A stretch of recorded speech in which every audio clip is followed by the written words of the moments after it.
నీకు దేశానికో సూర్యుడు, కులానికో సూర్యుడు అయితే బాబు మానవ జాతి నాశనం అవుద్ది. కనుక మీకు నచ్చినా నచ్చకపోయినా చచ్చినట్టు ఒప్పుకోండి. అన్ని దేశాలకు, అన్ని కులాలకు ఒక్కడే సూర్యుడు, ఒక్కడే రక్షకుడు. ఆయన పేరు నజరేయుడని యేసు. దేవునికి స్తోత్రం కలిగి ఉన్నగా. హల్లెలూయా. యేసయ్య ఒక్కడే దేవుడు. దేవునికి స్తోత్రం. అందుకే సూర్యుని వంటి వాడు. దేవునికి స్తోత్రం. హల్లెలూయా.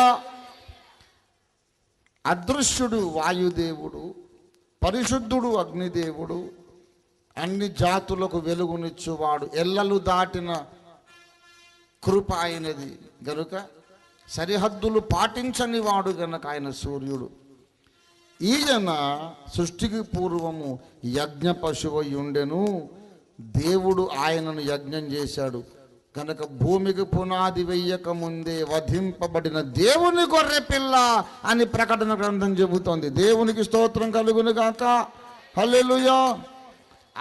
ఆనాడు భారతీయ మహర్షులకు దేవుడు యేసును గూర్చి బయలుపరిచినాడు. అందుకే అపొస్తలుల కార్యం 17:26లో చివరి మాట, దేవుడు ఎవనికి దూరముగా ఉండువాడు కాదు.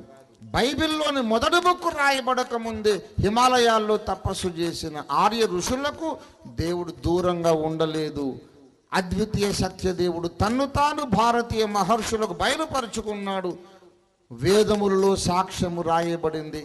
వేదాలు చదువుదాం, వేదాల్లో ఉన్న క్రీస్తును భారతీయులకు పరిచయం చేద్దాం. ఎలా నమ్మితేనేమి, అతడు యేసు దగ్గరికి రావడమే మనకు కావాలి. ఏ విధము చేతనైనా కొందరు రక్షణ పొందవలెనని అందరికీ అన్ని విధముల వాళ్ళమవుదాం. బలహీనులకు బలహీనులాగా ఉండండి, వేదాభిమానులకు వేదాభిమానిగా ఉండండి. ఎలా చేస్తారో తెలియదు. యేసు చెంతకు ఆత్మలు తేవడమే మన విధి, బాధ్యత, ధ్యేయము, లక్ష్యము, జీవిత గమ్యము.